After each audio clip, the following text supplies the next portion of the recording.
Morning. I am literally on my knees for you this morning. I'm going to take you through I think we call it a 3D mapping exercise for rotation of your hip. This is principally to get your hips mobilized and warmed up and ready to go. We can use it as a passive articulation of your hip joint. We can also use it as a active warming up and articulation of your hip joint. So this is an exercise that you can do on both sides. It's not always that frequently that I will recommend an exercise be done both sides, because most of us are asymmetric and we're trying to balance out the picture.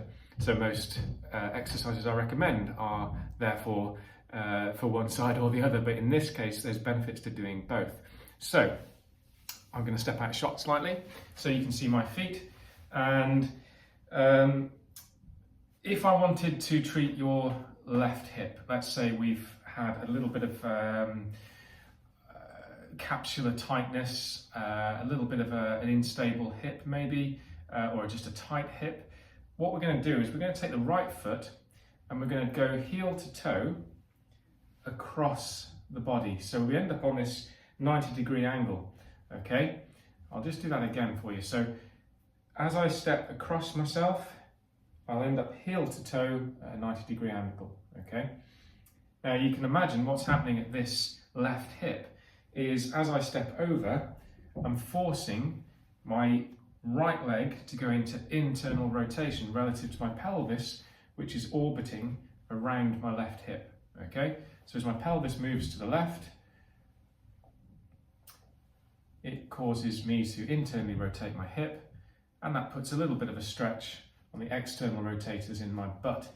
Okay, so that's the first half of the movement. The next half is to go from here and then go heel to heel and open up. So whilst we were stretching external rotators and internally rotating the left hip, now we're going all the way through to open up the hip, stretch the internal rotators, and articulate the hip into external rotation. Okay, so this is going to access any capsular shortness on the left, on the anterior aspect of the joint, sorry.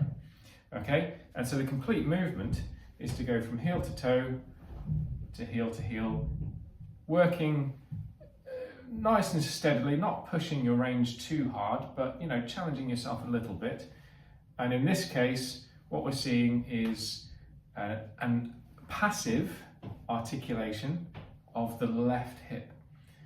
Okay, but let's say I wanted to actively articulate the left hip in order to get some muscle function, get a little bit of activation back in those intrinsic muscles.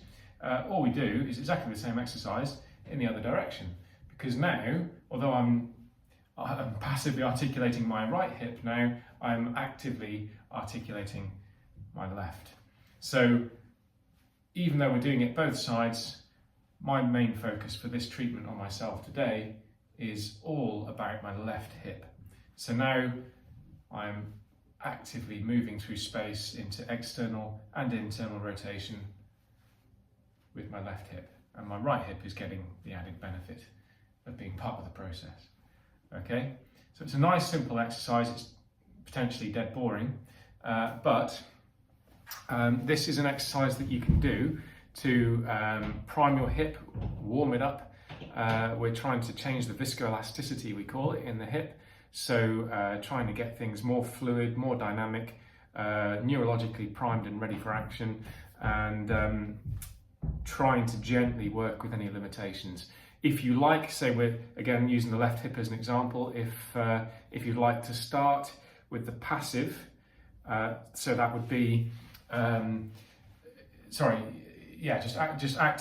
just start with the active movement, so that you're going through your own muscular controlled range of movements first, and then progress to the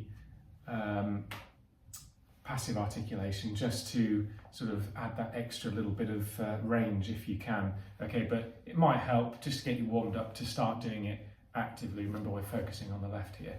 So the active movement first, and then go into the passive movement second, just to get that little bit of extra out of it.